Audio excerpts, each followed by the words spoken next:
కనుక ఈ యొక్క పరిశుద్ధ వారము లేదా ఈ పరిశుద్ధ దినముల్లో మనము యేసు ప్రభుల వారి గురించి ధ్యానం చేస్తూ ఉన్నాం. అలాగే ఈరోజు ఆయన శిలువ మరణంలో జరిగినటువంటి ఒక సంఘటన గురించి మనము ధ్యానం చేయబోతున్నాం. ఒక వ్యక్తి గురించి మనము చూడబోతూ ఉన్నాము. ఆ శిలువ యొక్క మరణ స్థితిలో యేసయ్య ఉన్నప్పుడు, శిలువను మోసేటప్పుడు జరిగినటువంటి సంఘటన గురించి మనం ధ్యానం చేయబోతున్నాం. దేవునామానికి మహిమ కలుగును గాక. సో ఒక వ్యక్తి యెరూషలేముకి వస్తా ఉన్నాడు. ఆయన తన పిల్లలు కలిసి యెరూషలేముకి వస్తా ఉన్నారు. యెరూషలేముకి వచ్చి మందిరములో పస్కా పండుగను జరుపుకోవడానికి వచ్చారు. ఒక వ్యక్తి తన యొక్క కుటుంబంతో పాటు ఆయన వచ్చి ఉన్నాడు. ఆయన వచ్చి యెరూషలేములో ప్రతి సంవత్సరము కూడా, మరి యూదులకు ఉన్నటువంటి అలవాటు ఏంటంటే వారు ప్రతి సంవత్సరములో అట్లీస్ట్ 3 times వారు మందిరానికి రావాలి. ఎన్నిసార్లు అండి? 3 సార్లు. అప్పుడే బాగుండేది అనుకుంటున్నారు కొంతమంది కదా. ఈ ప్రతి వారం ఎందుకు రావాలి, అలవాటే బాగుండేది, 3 సార్లు వస్తే సరిపోయేది, క్రిస్మస్కి ఒకసారి, గుడ్ ఫ్రైడేకి ఒకసారి, న్యూ ఇయర్కి ఒకసారి కనబడితే అయిపోయేది అనుకుంటున్నారు. అవునా? లేదండి. ఆ రోజులో ఉన్నటువంటి మరి పరిస్థితి ఏంటంటే మందిరము ఎక్కడో ఉండేది. వారు మందిరానికి వెళ్ళలేరు. వారు దూర దూర ప్రాంతాల్లో వారు ఉంటున్నారు. వారి ఇంటి దగ్గర సమాజ మందిరాలు ఉన్నాయి. వారి ఇంటి దగ్గర సినగాగ్స్ ఉన్నాయి. ఆ సినగాగ్స్కి వారు ప్రతి శనివారం వెళ్ళేవారు. కానీ ఆ పెద్ద మందిరం ఉంది కదా, ఎక్కడైతే బలులు అర్పిస్తారో, ఎక్కడైతే దేవుని యొక్క బలిపీఠం ఉన్నదో ఆ మందిరానికి వారు సంవత్సరానికి 3 సార్లు వారు వెళ్ళాలి. పెంతికొస్తు పండుగ దినమందు, అలాగే గోడారాల పండుగ సమయమందు, తర్వాత ప్రథమ ఫలముల యొక్క పండుగ సమయమందు వారు వెళ్ళాలి. అందులో నుంచి ఒక వ్యక్తి చాలా నిష్టగా ఆఫ్రికా దేశము నుండి యెరూషలేముకి వచ్చాడు. ఎక్కడి నుంచి వచ్చాడమ్మా? ఆఫ్రికా నుండి వచ్చాడు. ఆఫ్రికా ఎక్కడుంది? యెరూషలేం ఎక్కడుంది? దూరముగా ఉంది. కానీ వారు వెళ్ళాలి కదా, దేవుని ఆజ్ఞ ఇచ్చాడు కదా మనం వెళ్ళాలి అని. అందుకే ఆయన ఆఫ్రికా దేశము నుండి మరి ఆయన యెరూషలేముకి ఆయన వచ్చినట్లుగా మనం చూస్తూ ఉన్నాం. సో ఈ వ్యక్తి మరి అక్కడ వచ్చినప్పుడు అక్కడ ఒక సంఘటన జరుగుతూ ఉంది. జనమంతా కూడా కూడుకొని ఉన్నారు. రోమా సైనికులు ఉన్నారు. ఒక అతను సిలువనెత్తుకుంటూ వెళ్తూ ఉన్నాడు. ఏమైతుంది అని చెప్పి గబగబా పరిగెత్తాడు. ఎవరు? ఈ వ్యక్తి వెళ్ళి పరిగెత్తుకుంటూ వెళ్ళి జరగని తప్పుకోండి, నేను చూస్తానని చెప్పి గబగబా ముందుకెళ్ళి ఏమైతుందా అబ్బా అని చూస్తూ ఉన్నాడు. ఎవరు? ఈ వ్యక్తి. చూస్తూ ఉన్నప్పుడు రోమా సైనికులు ఏం చేస్తున్నారంటే యేసు ప్రభుల వారి మీద సిలువను వేసి యేసయ్యను సిలువను మోయడానికి మరి వారు ప్రయత్నిస్తూ ఉన్నారు. సో యేసు ప్రభుల వారు సిలువను మోసుకుంటూ ఆ యొక్క యెరూషలేములో నుండి బయటికి వెళ్తూ ఉన్నాడు. ఆయన జయధ్వనితో లోపలికి వచ్చాడు. ఎక్కడి నుండి? బయట నుండి జయధ్వనితో ఆయన యెరూషలేములోకి ప్రవేశించాడు. ఇప్పుడు సిలువను మోసుకుంటూ అదే ద్వారము ద్వారా బయటికి వెళ్తా ఉన్నాడు. బయటికి వెళ్ళేటప్పటికీ మరి ఈ వ్యక్తి చూసి ఆశ్చర్యపడిపోయాడు. ఏం జరుగుతుంది ఇది అని చూస్తూ ఉన్నప్పుడు అక్కడ ఉన్నటువంటి పరిస్థితి ఏంటంటే యేసయ్య సిలువను మోయలేకపోతున్నాడు. సిలువను మోయలేనటువంటి పరిస్థితుల్లో యేసయ్య ఉన్నప్పుడు వారు ఏం చేశారంటే యేసయ్య మోసుకుంటూ వెళ్ళాలి, ఆయనను ఖచ్చితంగా సిలువ వేయాలి, లేకపోతే అక్కడే చనిపోతాడు యేసయ్య అని వారు ఏం చేశారంటే ఇటు చూశారు. ఈ మనిషి ముందున్నాడు, అరే బాబు ఇట్రా అని చెప్పి వాడిని పట్టుకొని సిలువను మోయి అని చెప్పి సిలువను తీసుకొచ్చి ఏం చేశారు? అతని మీద వేశారు. ఓకే, ఇతడు ఏం చేశాడంట? అన్నాడు. ఎవరు? ఈ వ్యక్తి. లేదు. రోమీలకున్న అధికారం ఏంటంటే వారిని ఎవరినైనా పట్టుకోవచ్చు, ఎవరినైనా వారికి ఉన్నటువంటి భారాన్ని మొయ్యమని చెప్పడానికి వారికి అధికారము ఉన్నది. రోమా సైనికులు పెద్ద బ్యాగేజ్ పట్టుకుని వెళ్ళేవారు. ఆ పెద్ద బ్యాగేజ్లో వారి యొక్క ఆయుధాలు ఉండేది, వారి యొక్క లగేజ్ ఉంటుంది, వారు పడుకోవడానికి పరుపు ఉంటుంది. అవన్నీ కూడా మోసుకుంటూ వారు వెళ్ళాలి, సైనికులు కాబట్టి. సో వారు ఏం చేసేవారంటే ప్రభుత్వం యొక్క అధికారం ద్వారా ఎవరినైనా మోయడానికి వారు దాన్ని ఇవ్వచ్చు, వారికి బదులుగా ఎవరైనా మోయొచ్చు. సో వారు ఏం చేస్తున్నారంటే అధికారాన్ని వాడుకుంటూ ఈ సిలువను తీసుకొని ఈ వ్యక్తి దగ్గరికి వెళ్ళి, రై నువ్వు రారా సిలువను మోయని చెప్పి వాడిని బలవంతం చేశారు అని మనం చూస్తూ ఉన్నాం. దేవునామానికి మహిమ కలుగును గాక. మనం వెళ్దాం లూకాసు సువార్త, బైబిల్ తెరిచి లూకాసు సువార్త 23వ అధ్యాయము 26వ వచనాన్ని మనం చూద్దాం. వారు ఆయనను తీసుకొని పోవచుండగా పల్లెటూరు నుండి వచ్చుచున్న కురేనీయుడైన సీమోనను ఒకని పట్టుకుని, పల్లెటూరు నుండి వస్తూ ఉన్నటువంటి వాడు, ఎక్కడ వాడు ఇతను? పల్లెటూరు అంట. అది ఒక పల్లెటూరు. కురేనీయుడు అంటే ప్రస్తుతం ఉన్నటువంటి లిబియా దేశము. ఏ దేశం అండి? లిబియా దేశము. లిబియా దేశం ఏ ఖండంలో ఉంది? ఆఫ్రికా ఖండంలో ఉంది. ఆఫ్రికా ఖండంలో ఉన్నటువంటి లిబియా దేశము నుండి వచ్చినటువంటి పస్కా పండుగను జరుపుకోవడానికి వచ్చినటువంటి ఈ కురేనీయుడైనటువంటి సీమోనును వీరు పట్టేసుకున్నారు అమాంతంగా. పట్టుకొని వీడు ఊర్లోంచి వచ్చినటువంటి వాడు, వీడు ఊరు మరి ఈజ్ విలేజర్ కాబట్టి వీడికి ఏమీ తెలియదు కాబట్టి వాడు గబా పట్టుకొని వాడిని ఏం చేశారంట చెప్పండి? యేసు వెంట సిలువను మోయుటకు అతని మీద దానిని పెట్టిరి. అతని మీద దానిని పెట్టారు. మార్కు సువార్త 15వ అధ్యాయములో కూడా ఇదే సంఘటన మనకు కనబడతా ఉంది. మార్కు సువార్త 15వ అధ్యాయము 21వ వచనము. కురేనీయుడైన సీమోనను ఒకడు పల్లెటూరు నుండి వచ్చి ఆ మార్గమును పోవుచుండగా ఆయన సిలువను మోయుటకు అతనిని బలవంతము చేసిరి. చాలండి. అతను ఏం చేశారు? బలవంతం చేశారు. ఆయనకి ఇష్టం లేదు సిలువను మోయడానికి, ఆయనకి ఇష్టం లేదు. కానీ వీళ్ళు ఏం చేశారు? బై ఫోర్స్ బలవంతం చేసి సిలువను మోయరా అని చెప్పాడు. సో అతను మరి సిలువను మోయడానికి సిద్ధమైపోయాడు. దేవునామానికి మహిమ కలుగును గాక. ఇతడు ఎవరో తెలుసా అండి? ఒక నల్లజాతి వాడు. ఆఫ్రికాలో ఉన్నటువంటి వారు ఎలా ఉంటారు? డార్క్ స్కిన్, నల్లజాతి వారు. హీఈస్ అన్ ఆఫ్రికన్. సో ఆ సమయంలో మరి యేసయ్య యొక్క సిలువను ఎవరు మోస్తా ఉన్నారు? ఈ యొక్క సీమోను, కురేనుడైనటువంటి సీమోను ఒక నల్లజాతి వాడు మోసుకుంటూ వెళ్తున్నట్లుగా మనం చూస్తాం. కురేనుడైనటువంటి సీమోను ఏం చేస్తున్నాడు? అక్కడ సిలువను మోసుకుంటూ వెళ్తున్నట్లుగా మనం చూస్తూ ఉన్నాం. దేవునామానికి మహిమ కలుగును గాక. సో ఈ కురేనుడైనటువంటి సీమోను యొక్క మరి పరిస్థితి ఏంటి ఒక్కసారి ఆలోచించండి. యేసయ్య యొక్క సిలువను మోసుకుంటూ వెళ్తూ ఉన్నప్పుడు జరిగినటువంటి సంఘటన ఏంటి, ఎలా మోస్తూ ఉన్నాడు, ఏం జరిగింది ఆ సమయంలో అనేది మనం ఆలోచన చెయ్యాలి. దేవునామానికి మహిమ కలుగును గాక. చూడండి, ఇతని యొక్క పేరు బైబిల్లో మనకు కనబడతా ఉంది. ఏమవుతుంది? ఇతని పేరు బైబిల్లో కనిపిస్తూ ఉంది. బైబిల్లో ఇతని పేరు కనిపిస్తుంది కనుక ఇతడు ఏం చేస్తున్నాడంటే, మరి ఇతని యొక్క పేరు బైబిల్లో మరి ఎందుకు కనబడతా ఉందో ఒక్కసారి చూడండి. అనేక చోట్లలో అనేక మంది పేర్లు లేవు బైబిల్లో, కానీ ఈ ఒక్కతని పేరు ఏమైతుంది? బైబిల్లో కనిపిస్తూ ఉంది. Hallelujah. His name is appearing in the word of God అని మనం చూస్తూ ఉన్నాం. సో ఈ కురేనుడైనటువంటి సీమోను, ఆయన మనస్సులో ఏం ఆలోచన వచ్చి ఉంటుంది చెప్పండి? ఏం ఆలోచన వచ్చి ఉంటుంది? మిమ్మల్ని ఎవరైనా బలవంతం చేశారనుకోండి, మీకేం ఆలోచన వస్తుంది? ఎందుకు ఇక్కడికి వచ్చాను కదా? Why did I come here? I'm in the wrong place. ఈ రాంగ్ ప్లేస్లో వచ్చేసానే, ఈ యొక్క తప్పుడు స్థలంలోకి నేను వచ్చేసానే. I'm in the wrong place అని మనం అనుకోవచ్చు కదా. I'm in the wrong place in the wrong time అని అనుకోవచ్చు. అయ్యో, నేను ఎక్కడో హాయిగా వెళ్ళేవాడిని, మందిరానికి వెళ్ళి బలు అర్పించేసి ఇంటికి వచ్చేసేవాడిని, కానీ ఇప్పుడు నేను ఏం చేస్తున్నాను? ఈ బరువును మోస్తూ ఉన్నానే అని సీమోను మనసులో ఆలోచన వచ్చుంటుందా? వచ్చుండదా? వచ్చుంటది.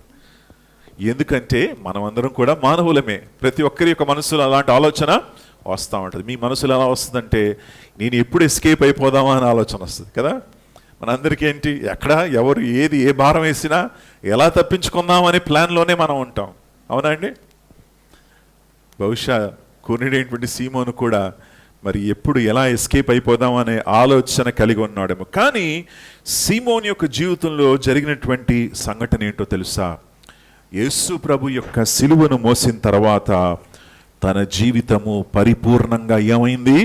మారిపోయింది. Hallelujah. His life was changed completely. పరిపూర్ణంగా సీమోను మారిపోయాడు. సీమోను యొక్క జీవితంలో గొప్ప మార్పు వచ్చింది. సీమోను యేసుక్రీస్తు యొక్క సిలువను మోసుకుంటూ ఎక్కడికి వెళ్తున్నాడు? ఆ కొండనెక్కుతూ ఉన్నాడు. కొండనెక్కడం అంటే ఒక పెద్ద సిలువను మోసుకుంటూ వెళ్ళడం అంటే ఈజీయా? కాదు, చాలా కష్టమైనటువంటి పని. ఆ మోసుకుంటూ సిలువను ఆయన ఆ యొక్క కొండ మీదకి వెళ్ళి అక్కడ తీసుకెళ్ళి ఆ సిలువను పెట్టాడు. ఎవరు? సీమోను. ఈ నల్లజాతి వాడు, ఈ ఆఫ్రికా దేశానికి చెందినటువంటి వాడు. చూడండి ప్రియులారా, దేవునికి ఏ భేదము కూడా లేదు. హల్లెలూయా. ఆయన అందరినీ ప్రేమిస్తూ ఉన్నాడు. ఏ జాతి ఉన్నా సరే, ఎలాంటి వారు ఉన్నా సరే, ఎలాంటి కలర్ వాళ్ళు ఉన్నా సరే. ఇండియా వాళ్ళు బ్రౌను, తర్వాత మరి వెస్టర్న్ కంట్రీస్లో ఎలా ఉంటారు? ఫేర్గా ఉంటారు కదా. ఆఫ్రికా ఖండంలో ఉన్నటువంటి వారు నల్లగా ఉంటారు కదా. సో కొంతమంది ఏమన్నారు తెలుసా? దేవుడు మనిషిని తయారు చేసేటప్పుడు ఫస్ట్ తయారు చేసినప్పుడు తెల్లగా ఉన్నాడంట. సో తీసుకెళ్ళి దేవుడు ఎక్కడ పడేశాడు? ఆ యొక్క వెస్టర్న్ కంట్రీస్లో పడేశాడు. ఇది నిజం కాదు, ఊరికే చెప్తారు ఇలా. తర్వాత దేవుడు మరలా తయారు చేశాడంట. మరలా తయారు చేసినప్పుడు బయటికి వచ్చినటువంటి మనిషి నల్లగా ఉన్నాడంట. అతను తీసుకెళ్ళి దేవుడు ఎక్కడ పెట్టేశాడు? ఆఫ్రికా ఖండంలో పెట్టేశాడు. కానీ నెక్స్ట్ దేవుడు తయారు చేసినప్పుడు పర్ఫెక్ట్గా తయారు చేశాడంట. నల్లగా కాదు, తెల్లగా కాదు, పర్ఫెక్ట్గా మంచి బ్రౌన్ కలర్లో ఉన్నటువంటి వారిని తీసుకొచ్చి భారతదేశంలో పెట్టాడట. హల్లెలూయా కదా. మనం ఎలా ఉన్నాం? చక్కటి బ్రౌన్ స్కిన్ అన్నమాట. నో డార్క్, నో వైట్, పర్ఫెక్ట్గా మనం ఉన్నాం కదా. సో ఇది వెళ్ళి బయటికి చెప్పకండి, ఇది నేను ఊరికే జోక్ చెప్తున్నాను అంతే. సో ఈ యొక్క నల్లజాతి వారిని కూడా దేవుడు ప్రేమిస్తూ ఉన్నాడు కదా. ప్రతి ఒక్కరిని ప్రేమిస్తూ ఉన్నాడు. మనకు ఈ యొక్క కొన్ని భేదాలు ఉంటాయి, అవునా? We don't like dark skin. అందరికి ఏం కావాలి? లైట్ స్కిన్ కావాలి, వైట్ కావాలి అందరికీ. భారతదేశంలో ఉన్నటువంటి వారు అందరూ కూడా ఏమైపోవాలని ఆశపడతారు? తెల్లగా అయిపోవాలని ఆశపడతారు. అక్కడ ఉన్నటువంటి వాళ్ళు ఏమనుకుంటారంటే మాకు తెల్ల, ఈ యొక్క వైట్ స్కిన్ మాకు వద్దు, మాకు ట్యాన్ కావాలి. వాళ్ళకి ఏం కావాలి? బ్రౌన్ స్కిన్ కావాలి కదా. So different people have different ways of seeing themselves. కానీ దేవుడు ప్రతి ఒక్కరిని ప్రేమిస్తూ ఉన్నాడు. ఆయనకు ఎటువంటి భేదము కూడా లేదు. ఆఫ్రికా దేశం నుండి వచ్చినటువంటి ఈ యొక్క మరి కురేనుడైనటువంటి సీమోను యేసయ్యను వెంబడిస్తూ జీవితాన్ని మార్చి యేసయ్యను వెంబడించినప్పుడు పరిపూర్ణంగా ఆయన జీవితం మారిపోయింది. హల్లెలూయా, ప్రైజ్ ద లార్డ్. ప్రియులారా, యేసయ్య ఆయనతో మాట్లాడలేదు. యేసయ్య మాట్లాడాడు ఆయనతో? లేదు. ఎవరైనా ఆయనకు వెళ్ళి సువార్తను ప్రకటించారా? సీమోను నువ్వు తిరిగి జన్మించాలి అని చెప్పారా? లేదు. యేసయ్య సిలువను మోసుకుంటూ యేసయ్యను వెంబడిస్తూ ఉన్నప్పుడు ఆయన తెలుసుకున్నటువంటి విషయాలు, గ్రహించినటువంటి విషయాలు గొప్పవి. యేసయ్య అందరి వలె వారు కాడు ఆయన. Hallelujah. He is not like everybody. ఆయన తన యొక్క సిలువను తానే మోసుకుంటూ వెళ్ళాలని ఆశపడ్డాడు, కానీ మొయ్యలేనటువంటి పరిస్థితిలో ఆయన ఉంటున్నాడు. ఆయన ఎవరిని కూడా దూషించలేదు, ఎవరిని కూడా తిట్టలేదు. తాను హింసించేటువంటి వారి గురించి ప్రార్థన చేశాడు, అవునా? He prayed for those who persecuted him. ఎవరైతే, బైబిల్లో ఉంది కదా, ఎవరైతే హింసిస్తున్నారో వారి గురించి మనం ఏం చేయాలంట? ప్రార్థన చేయాలి. Okay, so the way of Jesus is different. యేసయ్య మార్గము భిన్నంగా ఉంది, యేసయ్య మార్గము వేరేగా ఉంది. హల్లెలూయా. క్రైస్తవులు వారి ప్రవర్తన వేరు, వారి యొక్క నడవడిక వేరు, వారి జీవిత విధానము వేరు. మనల్ని హింసించే వారి గురించి మనం ఏం చేస్తున్నాం? ప్రార్థన చేస్తున్నాం. ఎవరైతే మరి మన మీద మరి దాడి చేసి లేదా వారి మన పైన వారు మరి కోపము లేక ద్వేషము కలిగి ఉన్నారో వారి గురించి మనం ఏం చేస్తున్నాం? ప్రార్థిస్తాం. Hallelujah. So this is the love of Christ. ఇది ఏంటిదండి? క్రీస్తు యొక్క ప్రేమ. ఐగుప్తు దేశము ఎంతమందికి తెలుసు? ఈజిప్ట్ దేశము. ఐగుప్తు దేశములో ఉగ్రవాదం అనేది చాలా ఉంది. సో ఈ టెర్రరిజం అంటారు కదా. ఆ ఉగ్రవాదములో మరి ఏం చూస్తున్నామంటే కొంతమంది మరి ఇతర మతస్థులు వారు పిల్లల్ని పెంచేటప్పుడు ఆ యొక్క ఉగ్రవాదంలోని పెంచుతూ ఉన్నారు, ద్వేషముతో పెంచుతున్నారు. క్రైస్తవులను ద్వేషించాలి, క్రైస్తవులు మరి అనేక దేవుళ్ళు దేవతల్ని వారు పూజ చేస్తున్నారు. ఎందుకంటే మనము తండ్రి కుమార పరిశుద్ధాత్మను విశ్వసిస్తాం కనుక వారు ఏమనుకుంటారంటే మనం 3 దేవుళ్ళని మనము పూజ చేస్తున్నాం అనుకుంటారు. కాదు కాదు కాదు. కదా. సో వారి మనస్సుల్లో ద్వేషం అనేది మరి పెంచుతూ వస్తూ ఉన్నారు కొంతమంది. మరి ఒక వ్యక్తి తన కుటుంబంలో ఈ రీతిగా పెరిగాడు, తన కల్చర్లో ఈ రీతిగా పెరిగాడు. ఆయన తన యొక్క గ్రంథాన్ని పరిపూర్ణంగా చదివి కంఠస్థాన్ని చేసేవాడు, కంఠస్థంగా చెప్పేవాడు. అలాంటి వాడు ఏమనుకున్నాడంటే క్రైస్తవులని హింసించాలని చెప్పి అనేక సంఘాల్లోకి వెళ్ళి క్రైస్తవుల్ని హింసించి మరి సంఘాలని ధ్వంసం చేయడము, మరి సంఘాలని కాల్చివేయడము, మరి పిల్లల్ని కిడ్నాప్ చేయడం, ఇలాంటి ఉగ్రవాది కార్యకలాపాల్లో ఉన్నటువంటి వ్యక్తి. ఇది వాస్తవంగా జరిగినటువంటి సంఘటన. ఇవన్నీ చేసిన తర్వాత కూడా ఆయన మనస్సులో నెమ్మది లేదు, ఆయన మనస్సులో సంతోషం లేదు, ఆయన మనస్సులో ఏదో కోల్పోతున్నట్లుగా అతనికి అనిపించేది. ఆయన నిజంగా ప్రశ్నించడం ప్రారంభించాడు. నిజంగా నేను చేసేది కరెక్టా? నిజంగా నేను వెళ్ళి కొందరిని కొట్టడము, నిజంగా నేను వెళ్ళి కొందరిని హింసించడము, ఈ యొక్క మరి చెడ్డ పనులను చేయడము, ఇది నిజంగా మంచిదా? ఇది రాంగ్ కదా, ఇది తప్పు కదా అని తన మనసులో ఆలోచన వచ్చింది. ఆయన ప్రార్థన చేశాడు, దేవా నువ్వు ఉన్నట్లయితే, నిజంగా ఉన్నట్లయితే నాకు చూపించు, మార్గం ఏంటో నాకు చూపించు, సత్యం ఏంటో నాకు చూపించు అని చెప్పి ఆయన తన హృదయంలో ప్రార్థన చేసుకొని రాత్రి పడుకున్నప్పుడు ఒక కల వచ్చింది అతనికి. ఆ కలలో ఆయన ఏం చూస్తాడంటే ఒక అరణ్యమును చూస్తూ ఉన్నాడు. ఆ అరణ్యములో వీడు ఒంటరిగా నడుస్తూ ఉన్నాడు. ఒంటరిగా నడుస్తూ ఉన్నప్పుడు మనస్సులో భయాందోళన కలుగుతూ ఉంది. ఆ సమయంలో ఒక అతను వచ్చి వెలుగులో ఆయన కనబడుతున్నాడు. వెలుగు ప్రత్యక్షమైంది ఆయనకి. వెలుగులో కనపడి ఆయన వచ్చి ఆయనతో మాట్లాడుతూ, భయపడకు, నేనే మార్గము, నేనే సత్యము, నేనే జీవము అని చెప్పి ఆయన చేతిలో ఒక బైబిల్ పెట్టాడు. హల్లెలూయా. కళ నుండి బయటికి వచ్చాడు ఈ యవనస్తుడు. ఆశ్చర్యపడిపోయాడు, ఏమిటిది కళ అని చెప్పి తన ఫోన్లో, తన యాప్లో నుండి, ప్లే స్టోర్ నుండి బైబిల్ యాప్ని డౌన్లోడ్ చేసుకున్నాడు. బైబిల్ యాప్ని డౌన్లోడ్ చేసుకొని చదువుతూ వెళ్తున్నప్పుడు బైబిల్లో ఉన్నటువంటి మాటలు అతన్ని ఆకట్టుకున్నాయి. మత్తయి సువార్త 9వ అధ్యాయంలో యేసయ్య ఏమంటున్నాడంటే, సమాధానపరచువారు ధన్యులు, వారు దేవుని యొక్క కుమారులు అనబడుదురు. అలానే చదువుకుంటూ యోహాను సువార్తకి వెళ్ళినప్పుడు యేసయ్య అన్న మాటలు అక్కడ కనబడతా ఉంది, నేనే మార్గము, నేనే సత్యము, నేనే జీవము. హల్లెలూయా.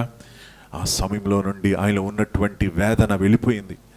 యేసునందు నెమ్మది, సమాధానం ఆయన కలిగింది. ఆయన మనస్సులో ఉన్నటువంటి తొందరపాటు వెళ్ళిపోయింది. ఆయన మనస్సులో నెమ్మది, మనశ్శాంతి కలిగింది. యేసయ్యను పరిపూర్ణంగా నమ్ముకున్నాడు ఆయన. హల్లెలూయా. Praise the Lord. ప్రియులారా, యేసయ్య జీవితాలను మార్చేటువంటి దేవుడు. నల్లజాతి వాడైనటువంటి కురేనుడైనటువంటి సీమోను యొక్క జీవితాన్ని కూడా దేవుడు మార్చివేసినట్లుగా మనం చూస్తూ ఉన్నాం. చరిత్ర ఏమంటుందంటే, సీమోను ఇంటికి తిరిగి వెళ్ళాడు. ఎక్కడికి వెళ్ళిపోయాడు? కురేను అనేటువంటి ప్రాంతానికి, ప్రస్తుతం ఉన్నటువంటి లిబియా దేశానికి తిరిగి వెళ్ళిపోయాడు. కానీ ఆయన వెళ్ళేటప్పుడు తన మనస్సులో, తన హృదయంలో ఒక విషయాన్ని పట్టుకెళ్తా ఉన్నాడు. అదేంటంటే, యేసయ్య నిజమైనటువంటి రక్షకుడు. హల్లెలూయా. యేసయ్య నిజమైనటువంటి రక్షకుడు. సువార్త ప్రకటించబడినప్పుడు మరి కురేనుడైనటువంటి సీమోని యొక్క పిల్లలు అక్కడ మనకు కనబడతా ఉన్నారు. మార్కు సువార్తలో మనం చూద్దాం. మార్కు సువార్త 15వ అధ్యాయము 21వ వచనము. అతడు ఎవరికి తండ్రి అంట? అలెగ్జాండర్కును రూఫస్కునకు తండ్రి. అంటే వీరికి ఎవరు తెలుసు? మార్కు రాసేటప్పుడు అందరికీ తెలిసినటువంటి వారు ఎవరు? అలెగ్జాండర్ తెలుసు, రూఫస్ తెలుసు. ఎవరు పిల్లలు వారు? సీమోను, కురేనుడైనటువంటి సీమోను యొక్క పిల్లలు వీరు. అలెగ్జాండర్, రూఫస్ ఇద్దరు కూడా మంచి యవనస్తులు, అందరికీ తెలిసినటువంటి వారు. అందుకే మార్కు రాసేటప్పుడు ఏమంటాడంటే, మీకు అందరికి తెలుసు కదా, అలెగ్జాండర్, రూఫస్ తండ్రి ఎవరో తెలుసా? కురేనుడైనటువంటి సీమోను. ఆయన ఏం చేశాడు తెలుసా? సిలువను మోసాడు. చూసారా? అలెగ్జాండర్, రూఫస్ వారిద్దరు కూడా మంచి యవనస్తులుగా వారు మారారు. చక్కగా దేవునిలో వారు ఉంటూ ఉన్నారు. సో తన కుటుంబాన్ని కురేనుడైనటువంటి సీమోను ఏం చేశాడంటే తన కుటుంబాన్ని రక్షించుకున్నాడు, తన కుటుంబాన్ని బలపరుచుకున్నాడు, తన కుటుంబాన్ని రక్షణలోకి నడిపించాడు.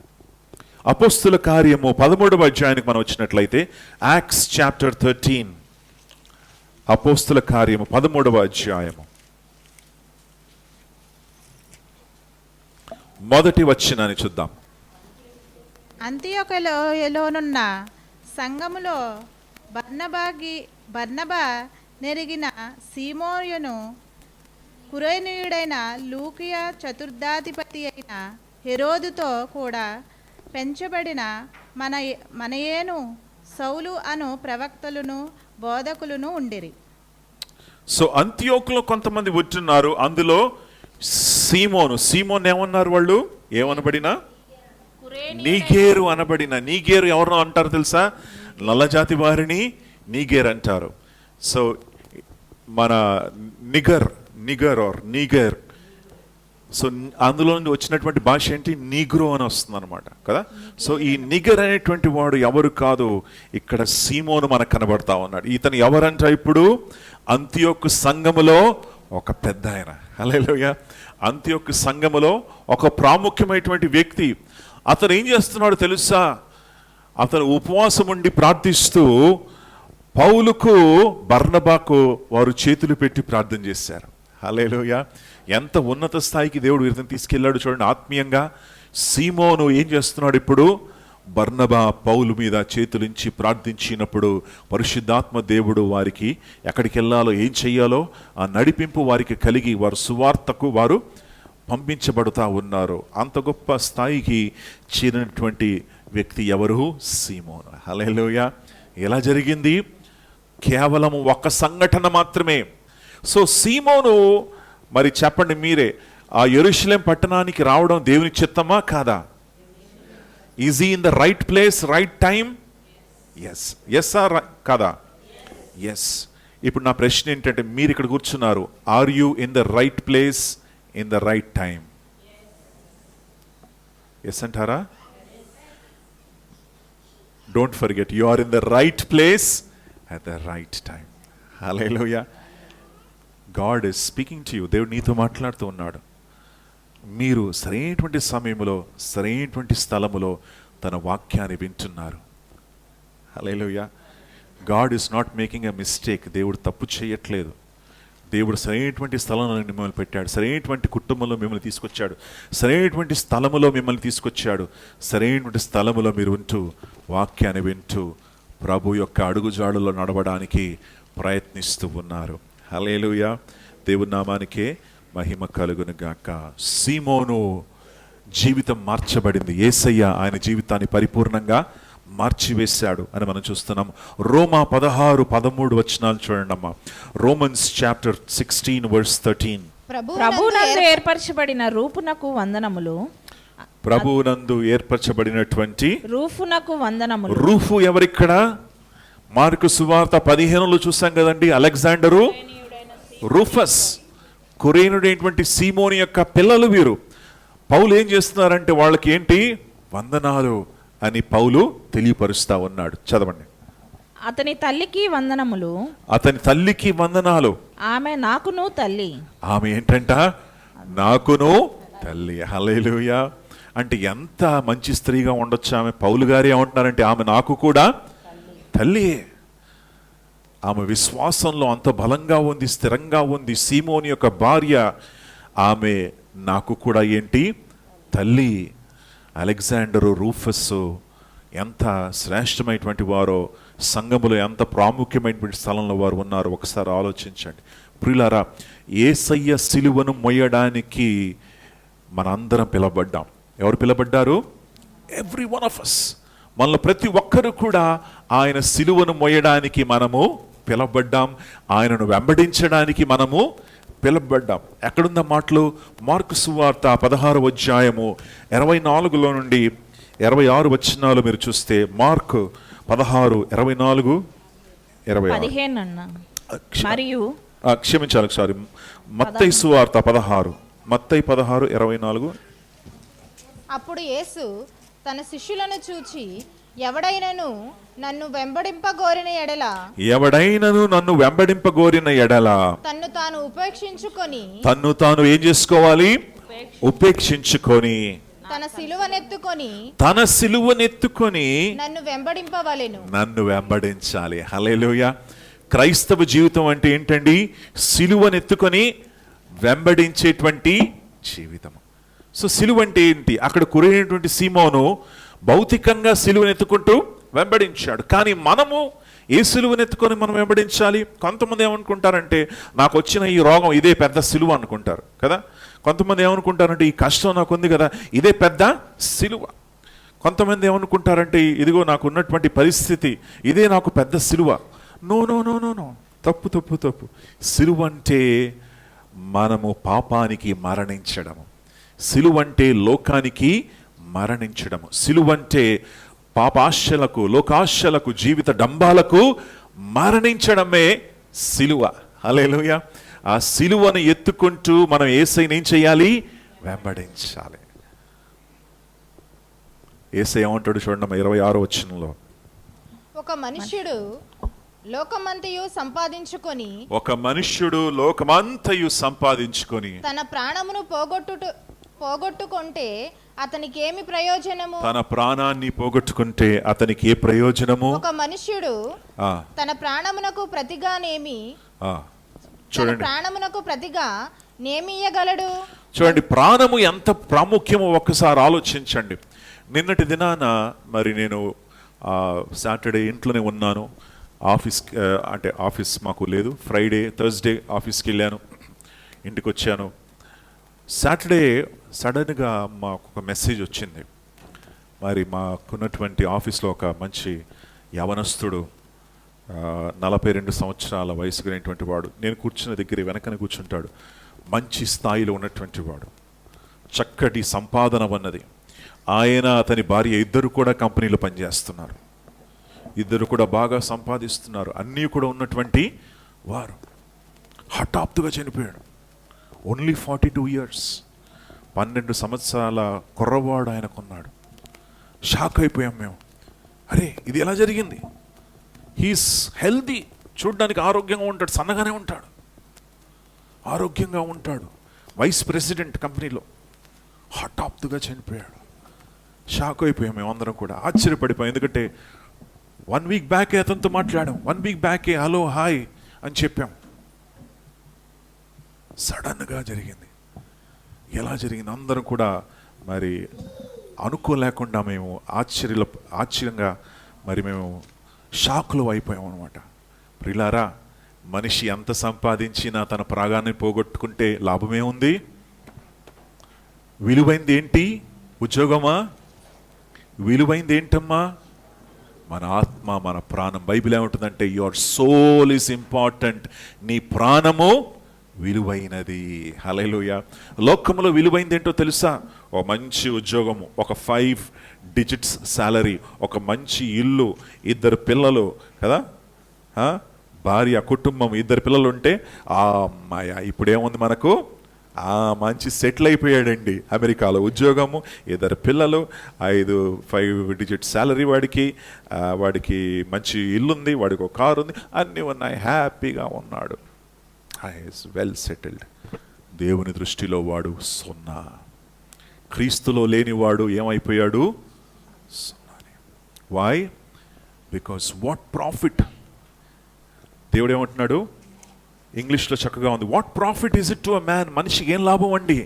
లోకమంతా సంపాదించి చివరిగా ఆయన మరణించేటప్పుడు ఏది తీసుకెళ్ళలేకపోతున్నాడు, సమస్తాన్ని ఇక్కడే విడిచిపెట్టేసి వెళ్ళిపోతున్నాడు. తన ప్రాణాన్ని కాపాడుకున్నాడా? రక్షణ పొందుకున్నాడా? చనిపోయిన తర్వాత ఎక్కడెళ్తున్నాడు వాడికి తెలుసా? వాడు తన జీవితాన్ని కాపాడుకున్నాడా అనేటువంటి ప్రశ్న మనం వేసుకోవాలి. ఆయన ప్రతి మనిషి కూడా వేసుకోవాలి. Hallelujah. Praise the Lord. Most important is not your job. ప్రాముఖ్యమైనది ఉద్యోగం కాదు, ప్రాముఖ్యమైనది డబ్బు కాదు, ప్రాముఖ్యమైనది కుటుంబం కాదు. ప్రాముఖ్యం ఏంటంటే నువ్వు చనిపోయిన తర్వాత ఎక్కడ నువ్వు ఉండబోతున్నావు, ఎవరితో ఉండబోతున్నావు, ఎక్కడ వెళ్ళబోతున్నావు, ఎక్కడ ఎవరితో పాటు సంతోషంగా ఉండబోతున్నావు, అది నువ్వు కన్ఫర్మ్ చేసుకోవాలి. ఏం చేసుకోవాలి?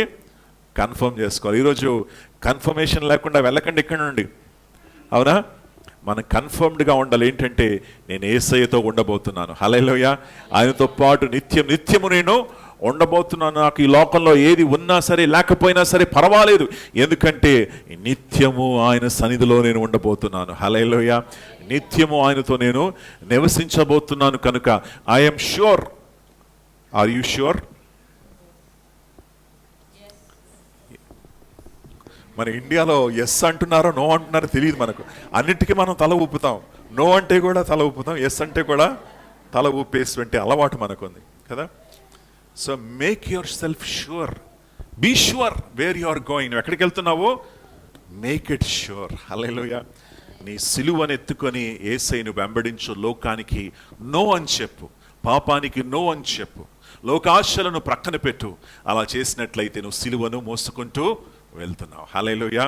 సిలువను మోసుకుంటూ యేసయ్యను నువ్వు మరి వెంబడిస్తున్నావని బైబిల్ సెలవిస్తోంది. దేవనామానికే మహిమ కలుగును గాక. సో కురేనుడైనటువంటి సీమోను ఆయన అనుకున్నాడు, నేను రాంగ్ ప్లేస్లో వచ్చేసాను, తప్పుడు టైంలో వచ్చేసాను, అయ్యో నేనేం చేశాను ఇక్కడ అని అనుకున్నాడు. కానీ యేసయ్యను కలుసుకున్న తర్వాత తల క్రిందులుగా తన జీవితం మారిపోయింది, హల్లెలూయా. ఐగుప్తులో ఉన్నటువంటి మరి మనం విన్నటువంటి సాక్ష్యము, ఆ వ్యక్తి యేసయ్యను కలుసుకున్న తర్వాత ఉగ్రవాదిగా ఉన్నటువంటి వ్యక్తి తల క్రిందులుగా తన జీవితం ఏమైంది? మారిపోయింది. అలా అనేక మందిని మనం చూస్తున్నాము. అపోస్తుల కార్యం 8వ అధ్యాయములో సౌలును మనం చూస్తున్నాము. క్రైస్తవుల్ని హింసిస్తూ, క్రైస్తవుల్ని పట్టుకుని చెరసాలలో వేయాలి అని గుర్రం మీద వెళ్తూ ఉన్నటువంటి సౌలుతో యేసయ్య మాట్లాడుతూ ఏమంటాడంటే, సౌలా నువ్వు నన్ను ఎందుకు హింసిస్తూ ఉన్నావు? సౌలా నువ్వు తిరిగి నా దగ్గరికి రావాలి అని సౌలును దేవుడు ఎదుర్కొన్నప్పుడు సౌలు తన జీవితాన్ని మార్చుకున్నాడు, హల్లెలూయా. ఈరోజు యేసయ్యను మనం వెంబడిస్తూ యేసయ్య మనతో మాట్లాడినప్పుడు మన జీవితాన్ని మనం ఏం చేయాలి? మార్చుకోవాలి, hallelujah. What is the use? ఇన్ని మెసేజెస్ మనం విని జీవితం మారకపోతే లాభం ఏముంది? వర్తమానం వింటూ వింటూ వింటూ జీవితాన్ని యేసయ్యకు అప్పగించుకోకుండా ఉంటే లాభం ఏముంది? If there is no commitment, what is the use అండి? ప్రయోజనం ఏముంది? నేను ఇక్కడ చెప్పి లాభం ఏముంది? జీవితాలు మారాలి, హల్లెలూయా. యేసుని వెంబడించడానికి సిద్ధమవ్వండి. యేసయ్యతో పాటు మరి మిమ్మల్ని మీరు సిలువను మోయడానికి, లోకానికి నో అని చెప్పడానికి, పాపానికి నో అని చెప్పడానికి, యేసయ్యకు పరిపూర్ణంగా సమర్పించుకోవడానికి మీరు సిద్ధమైపోండి. అలా సిద్ధపడినట్లయితే యేసయ్యను మీరు వెంబడించగలరు. మీరు యేసయ్యను శిష్యులుగా మీరు ఉండగలరు. దేవుని నామానికే మహిమ కలుగును గాక. ఈరోజు యేసయ్య శిష్యులుగా ఆయనను మనం వెంబడిద్దాం, ఆయనకు లోబడి మనము జీవిద్దాం. తద్వారా దేవుని నామాన్ని మనం మహింపడతాం. Let's glorify the name of Jesus.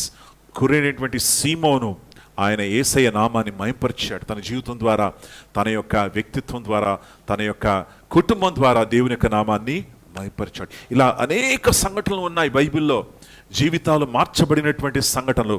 ఆ సంఘటనలన్నింటినీ కూడా మనము గమనిస్తూ మనం ముందుకెళ్తూ ఉన్నట్లయితే యేసయ్య ఎంత మంచివాడో, యేసయ్య ఎంత కార్యాలు చేయగలడో, ఎంత గొప్పగా జీవితాలు మార్చగలడో మనము చూడగలుగుతున్నాం. దేవుని నామానికే మహిమ కలుగునుగాక. సమాధానపరచువారు ధన్యులు, వారు దేవుని కుమారులు అనబడుతురు. దేవునికి నీకు సమాధానం ఉండాలి, దేవునికి నీకు మనశ్శాంతి ఉండాలి. దేవునికి నీకు మరి ఎటువంటి అడ్డుగోడలు ఉన్నా సరే వాటన్నిటిని కూల్చివేయండి. ఈరోజు ఒక చక్కటి తీర్మానం తీసుకోండి, నేను యేసయ్యను వెంబడిస్తాను. సీమోను వలె నేను యేసయ్యను వెంబడిస్తాను. సీమోను వలె నేను యేసయ్యకు దగ్గరగా ఉంటాను.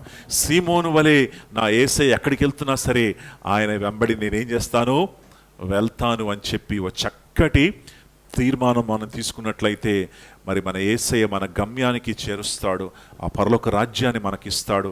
ఆయన కుమార్తెలుగా మనము ఉండగలము, హల్లెలూయా. Praise the Lord. ఒక విషయం చెప్తాను, అదేంటంటే యేసయ్యను వెంబడించినప్పుడు నువ్వు ఏమీ కూడా కోల్పోవట్లేదండి. You are going to be blessed. నువ్వు ఆశీర్వదించబడతావు, దీవించబడతావు. నువ్వు ఏది కూడా కోల్పోవు. You will get all things.